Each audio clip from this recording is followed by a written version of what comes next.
Action Research Project by Arlene Bravo.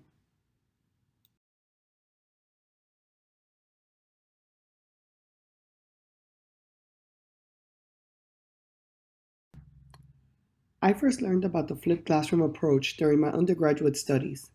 But, like many of the great ideas I learned in my education classes, I put it away in my pedagogical toolbox to hopefully use one day.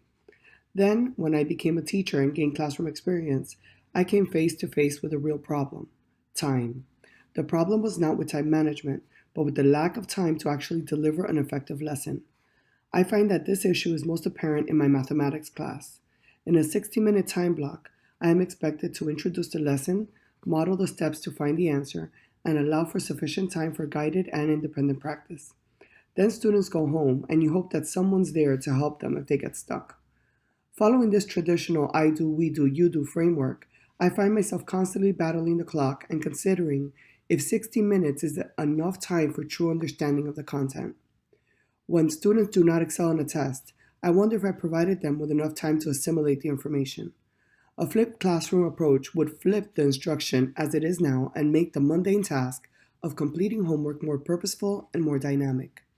It would provide me additional time to introduce the lesson and provide the student the extra time to practice the skills learned in the classroom, where I can address misconceptions and reteach if necessary. So this gave rise to my research question. How will a flipped classroom approach to teaching mathematics in a fourth grade inclusive classroom affect student achievement?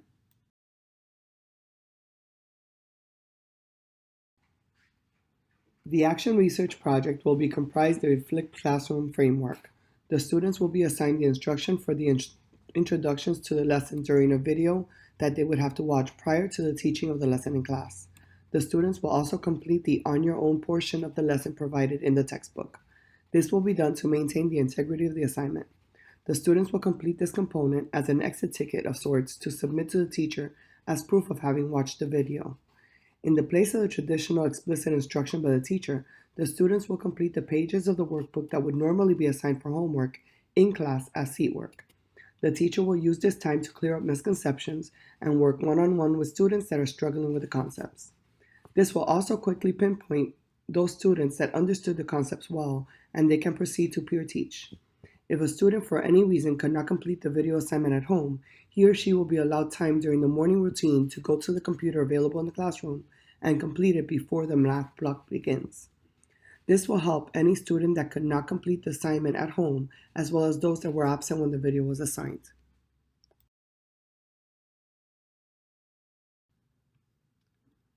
I have chosen the subject of math because I feel that this is the area where my students would benefit the most. This is also a subject that I taught last year using the same curriculum and the same materials, with the only new component being the videos and the flip framework. I also have scores from 10 fourth grade classrooms from our sister school. We have common planning and use the same resources throughout the year. However, since we are dealing with humans and differing cognitive abilities, this study is prone to have certain variables that may cause issues with the fidelity of the results. These include cognitive performances between the groups and English language proficiency levels that may affect the understanding. I have attempted to mitigate these variables by using purposeful sampling groups to make the data the most accurate possible, comparing high achievers to high achievers, struggling learners to struggling learners, etc. My goal is to get the comparison groups as close as possible with reference to their abilities and English proficiency levels. I will use the triangulation of data method to assess the effectiveness of the flipped classroom approach. The data collected will be compared as follows. Number 1, I will be comparing my own students' Chapter 7 and 8 test scores from this year to those of last year. Number 2, I will be using this year's Chapter 7 and 8 test scores from my own students and compare them with this year's Chapter 7 and 8 test scores from our sister school. And number 3, I will be using an average score from Chapter 7 and 8 and compare them to the averages of our own previous chapters. I am confident that by using this method, a clear pattern will emerge and provide a better insight into the effectiveness of the flipped classroom approach, particularly in my fourth grade classroom.